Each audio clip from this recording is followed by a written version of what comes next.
అందరికీ యేసుక్రీస్తు నామములో వందనాలండి.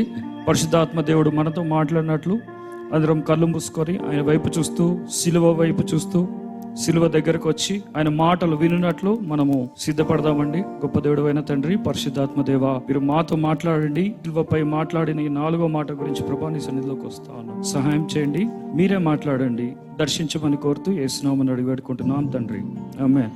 మొత్తము యేసుక్రీస్తు వారు పలికిన 7 మాటలు కూడా 4 సువార్తల్లో నుంచి మనం తీసుకుంటాం. అయితే ఈ ఒక్క మాట మాత్రము 2 సువార్తల వారు రాస్తారు, మత్తయి సువార్త, మార్కు సువార్త. వీరు ఇద్దరు కూడా మిగతా మాటల గురించి రాయలేదు, కేవలము ఇది ఒక్క మాట గురించే రాశారు. అదే మాట అంటే 4వ మాట. ఎందుకు దీనికి వీరిద్దరూ అంత ప్రాముఖ్యత ఇచ్చారు అంటే, ఈ యేసు ప్రభు వారు ఈ మాట పలకక ముందు అందరూ కూడా శిలువ మీద ఉన్న ఒక 33.5 సంవత్సరాలు ఉన్న యేసు ప్రభు వారిని దోషిగా చూశారు. ఇక్కడ ఎదురుగా ఉన్న వారందరూ కూడా ఎవరంటే, అక్కడ ఉన్నది చాలా మంది ప్రజలు ఉన్నారు, తల్లి ఉంది, బంధువులు ఉన్నారు, ఆయనకి నెలవరువైన వారందరూ ఉన్నారు. ముఖ్యంగా మెయిన్ ఎవరున్నారంటే శాస్త్రులు, ప్రధానులు, పెద్దలు, వీరందరూ దగ్గరుండి ఆయనను సిలువేపిస్తా ఉన్నారు. ఈ శాస్త్రులు, పెద్దలు, వీళ్ళు ప్రధానులు, వీళ్ళందరూ ఎవరంటే బైబిల్లో స్కాలర్స్, అన్ని తెలిసిన వారు, బైబిల్ గురించి అన్ని తెలిసిన వారు. వారు ఏం చేస్తా ఉన్నారంటే 33.5 సంవత్సరాల ఒక యవ్వనస్తుని పట్టుకొని సిలువేస్తా ఉన్నారు. ఒక రాత్రి అంతా పిచ్చి పిచ్చిగా కొట్టారు. ఎక్కడ కూడా ఆయన ఒంటిలో మరి ఖాళీ లేదు, అంతగా కొరడాలతో దెబ్బలు కొట్టిన తర్వాత ఆయన ప్రతి ఒక్కరు రాత్రంతా ఉమ్మేశారు, ముళ్ళ కిరీటం పెట్టారు.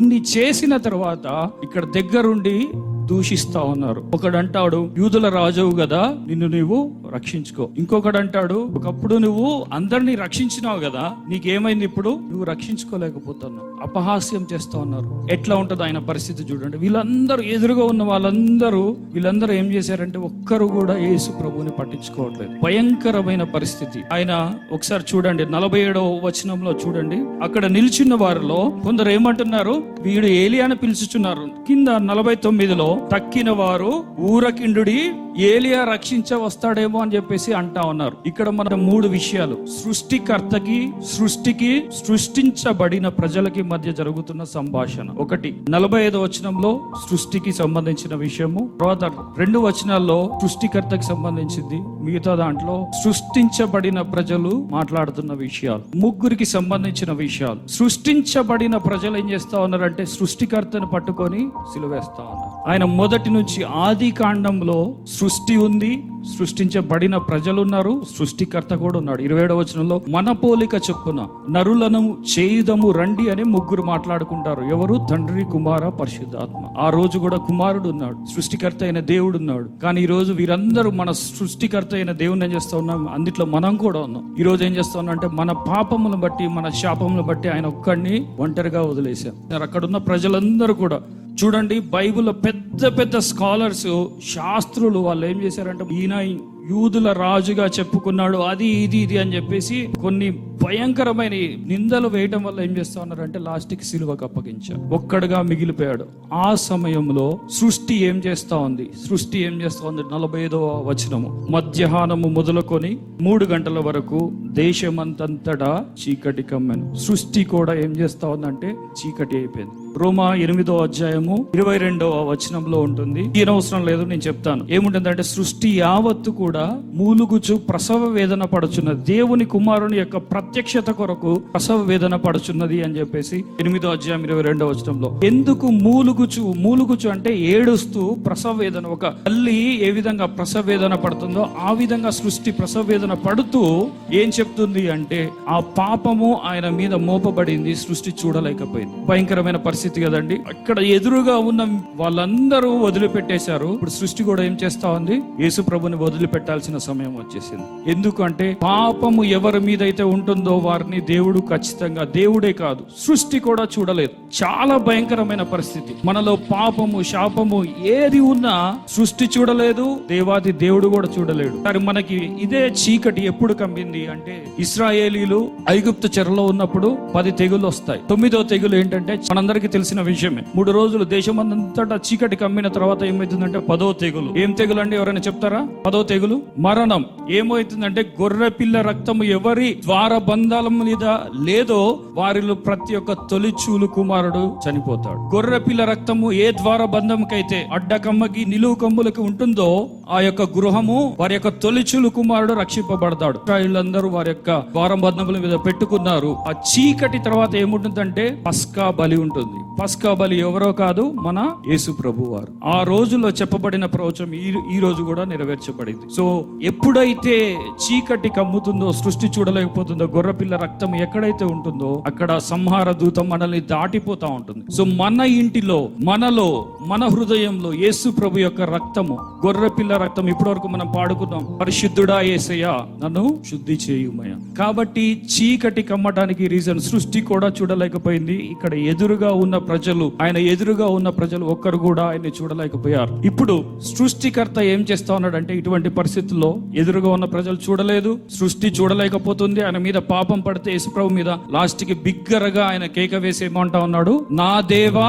ఆయన మొట్టమొదటిసారిగా ఒక బిగ్గరగా కేక వేయటం చూస్తా ఉన్నాం. మామూలుగా కాదు, బిగ్గరగా అట. అంటే ఎంత ఆయన తట్టుకోలేని పరిస్థితి ఉంటేనే ఆయన ఆ విధంగా చెప్పగలడు. లేకపోతే ఎందుకు చెప్తాడండి, నా దేవా నా దేవా. ఇప్పుడు ఈ పాపము, మనము చేసిన పాపము ఆయన మీద మోపబడింది కనుక తండ్రి అయిన దేవుడు కూడా చూడలేకపోయాడు. ఆయనను వదిలేస్తాను, నా దేవా నా దేవా నన్ను చెయ్యేందుకు విడిచితివి. ఎంత భయంకరమైన పరిస్థితి. ఎవ్వరూ దగ్గరికి రాలేదు, సృష్టి ఆయనకి సహాయం చేయలేదు. ఆయన తండ్రి అయిన దేవుడు కూడా వదిలేశాడు. ఇది ఎందుకు జరిగింది? ఎందుకు చేయి విడిచావు అంటే, ప్రవచనము నెరవేర్చబడటానికి దేవుడు ఆ విధంగా చేయి వదిలేయాల్సి వచ్చింది. తండ్రి అయిన దేవుడు పరిశుద్ధతను, పవిత్రతను కోరుకునే దేవుడు. అందుకనే నేను పరిశుద్ధుడనై ఉన్న ప్రకారము మీరును. కాబట్టి తండ్రి అయిన దేవుడు పాపము ఉన్న యేసు ప్రభువును చూడలేకపోయాడు. పరిశుద్ధుడైన దేవుడు, పవిత్రుడైన దేవుడు, మన పాపములు, మన దోషములు, మన చీకటి క్రియలు, మన అంధకార క్రియలు ఏమైతే ఉన్నాయో అవన్నీ యేసు ప్రభు వారి మీద మోపబడ్డాయి. సిలువలో ఆయన ఉన్నాడు. అప్పుడు ఆయన చూడలేక చేయి విడిచేశాడు. ఎందుకు కారణం అంటే మనము రీజన్. మనము ఆ పరిస్థితిలో ఉండాలి. కానీ ఆయన ఏం చేశాడంటే, మన పరిస్థితిని మనము చావవలసిన ప్రదేశాన్ని ఆయన తీసుకొని అక్కడ ఉండటం వలన దేవాతి దేవుడు చేయి విడిచాడు. తండ్రి అయిన దేవుడు యేసు ప్రభు చెయ్యి ఎప్పుడైతే వదిలేశాడో, మనము పరిశుద్ధులం అవ్వాలని, మనం పరిశుద్ధులం అయితే తండ్రి అయిన దేవుడు మన చెయ్యి పట్టుకోవడానికి యేసు ప్రభు వారి చెయ్యి విడిచిపెట్టారు. యేసు ప్రభు వారి చెయ్యి, కన్న కొడుకు చెయ్యి విడిచిపెట్టి ఏం చేస్తా ఉన్నాడు, మన చెయ్యి పట్టుకోవడానికి సిద్ధంగా ఉన్నాడు. 3 విషయాలు. ఒకటి ప్రవచన నెరవేర్పు, రెండోది పరిశుద్ధత, పవిత్రత గల దేవుడు దాన్ని చూడలేకపోయాడు, పాపం ఉన్న యేసును చూడలేకపోయాడు. మూడోది మన చెయ్యి పట్టుకోవడానికి ఆయన ఆ సిలువలో తండ్రి అయిన దేవుడు విడిచిపెట్టాల్సి వచ్చింది. ఆ గొల్గొతా కొండ మీద ఉన్న యేసయ్యని ఎవరైనా రక్షించవచ్చు. ఒకవేళ తండ్రి అయినా రక్షించవచ్చు, అనుకుంటే రక్షించవచ్చు. గొల్గొతా లాంటి ఒక కొండ మీద ఆది కాండంలో ఎవరిని బలి ఇచ్చారండి? అబ్రహాము ఇస్సాకును బలి ఇస్తా ఉన్నాడు. అప్పుడు ఎవరు ఆపారు? తండ్రి అయిన దేవుడే ఆపాడు. ఇప్పుడు కూడా ఆపొచ్చు. నెక్స్ట్ సృష్టి కూడా ఆపొచ్చు. సృష్టి కూడా ఒక భూకంపం తేవచ్చు, ఒక సునామీ తీసుకురావచ్చు, ఏదైనా చేయొచ్చు, ఆపొచ్చు. కానీ సృష్టి కూడా ఆపలేరు, ఎవరు ఆపలేరు. ఎందుకంటే మనందరికీ తెలిసిందే, ఇప్పటి వరకు మనం పైన చెప్పుకున్న 3 పాయింట్స్ మన చెయ్యి పట్టుకోవడానికి ఆయన రక్షించలేదు. ఒకవేళ తండ్రి అయిన దేవుడు కుమారుడిని చెయ్యి అట్లనే పట్టుకొని ఉంటే ఆయన చనిపోయేవాడు కాదు. చనిపోకపోతే మనకి పాపము నుంచి విముక్తి వచ్చేది కాదు. కాబట్టి ఆయన చెయ్యి విడిచిపెట్టాల్సి వచ్చింది మన కోసం. నేను ఒక చిన్న వృత్తాంతం చెప్పి ముగిస్తాను. లండన్ లో ఒక జడ్జి గారు ఉన్నారట. ఆయనకి ఒకతే కుమార్తె ఉంది. 14 సంవత్సరాల కుమార్తె. రెగ్యులర్ గా ఆమెని కారులో తిప్పుతా ఉంటాడు. కారులో తిప్పుతూ ఆమెకు చెప్తాడు, అమ్మా ఈమెకేమో కారు నేర్చుకోవాలని ఇష్టం. కారు నేర్చుకుని మీ అందరికి చాలా మందికి తెలిసి ఉంటది ఈ స్టోరీ. కారు నేర్చుకోవాలని ఇష్టం. అయితే ఆయన చెప్తాడు, అమ్మా నీకు 18 సంవత్సరాలు వచ్చే వరకు నువ్వు కారు నడపడానికి వీల్లేదు. ఎందుకంటే 18 సంవత్సరాలు దాటితేనే, 18 ఇయర్స్ దాటితేనే నీకు లైసెన్స్ వస్తుంది, అప్పుడు మాత్రమే నడపాలని చెప్తాడు. సరే డాడీ అన్నది ఆమె. కానీ ఆమెకు మాత్రం బాగా ఇష్టం. ఒక రోజు తండ్రి కోర్టు నుంచి వచ్చాడు. బయట ఎక్కడనో దూరంగా కార్ పార్కింగ్ చేసి లోపలికి ఇంట్లోకి వెళ్ళాడు. బండి ఆన్ చేసే ఉంది. ఏదో పని చేసుకుంటుంటే బయటికి చూడగానే పాప పరిగెత్తుకొని పోయి లోపలికి కార్ స్టార్ట్ చేసింది, వెళ్ళిపోతా ఉంది. వెనకాల తండ్రి ఉరుక్కుంటూ వస్తూ, అమ్మా కార్కి బ్రేకులు పని చేయట్లేదు, నువ్వు జాగ్రత్త అని చెప్పి అరుస్తావు. అంటే ఆ పిల్లాడు, మా తండ్రి నన్ను ఆపడానికి వస్తున్నాడు, నేను నేర్చుకోవటం ఇష్టం లేదేమో అనుకుని ఇంకా ఫాస్ట్ గా వేగంగా వెళ్తా ఉంది. తండ్రి పోలీసు వాళ్ళకి ఫోన్ చేశాడు. వెంటనే వాళ్ళు ఒక 2 బైక్ మీద పంపించారు పోలీసు వాళ్ళని. నా తండ్రి ఎంత చెడ్డోడు, నేను కార్ నేర్చుకోవటం ఇష్టం లేదు అని చెప్పేసి ఈమె తిట్టుకుంటూ ఇంకా ఇంకా ఫాస్ట్ గా పోతా ఉంది. పోతూ పోతూ వీళ్ళిద్దరు మిర్రర్ లో చూస్తా ఉంది వాళ్ళిద్దరు పోలీసు వాళ్ళని. అయినా సరే ఫాస్ట్ గా పోతా ఉంది. పోతూ పోతూ ఒక అతనికి గుద్ది కంట్రోల్ గాక చెట్టు గుద్దుకొని అలా స్పృహ తప్పి చనిపోయే పరిస్థితికి వస్తుంది. అప్పుడు కొన్ని రోజులు హాస్పిటల్ అడ్మిట్ చేస్తారా ఆమెని. హాస్పిటల్ అడ్మిట్ చేసి స్పృహ వచ్చిన తర్వాత ఆమెను కోర్టుకు తీసుకొని వస్తారు. ఖచ్చితంగా శిక్ష పడాలి కదండి. ఆమె ఏమేం చేసింది కోర్టుకు తీసుకొని వస్తే ఇప్పుడు జడ్జిమెంట్ ఇవ్వాల్సి వచ్చింది.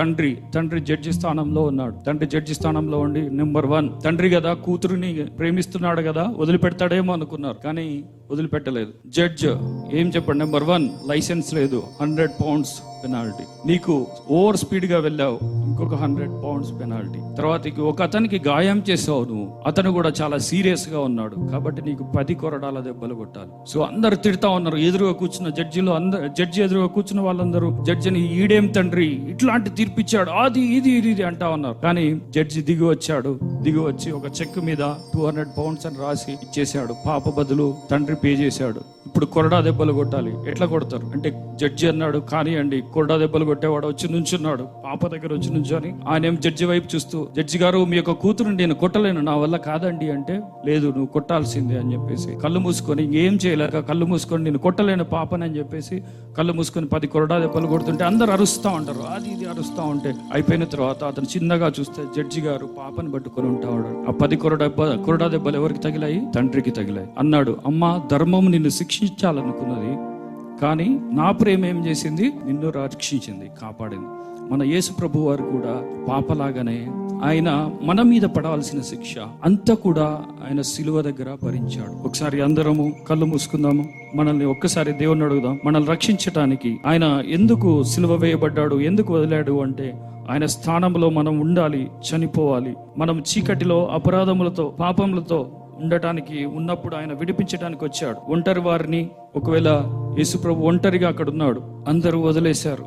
ఒకవేళ మీలో ఎవరైనా ఒంటరి కుటుంబాలు ఏమైనా ఉంటే ఆ యొక్క కుటుంబాల నుంచి దేవుడు విడిపించబోతా ఉన్నాడు. ఆ రోజే శిలువ దగ్గర ప్రతి వ్యాధి నుంచి విడిపించడానికి, ప్రతి శాపము నుంచి విడిపించడానికి, ప్రతిరోజు మనము దైనందిన జీవితంలో చేస్తున్న పాపాల నుంచి విడిపించడానికి ఆయన ఒంటరిగా శిలువ మీద తండ్రి అయిన దేవుని వదిలేశాడు.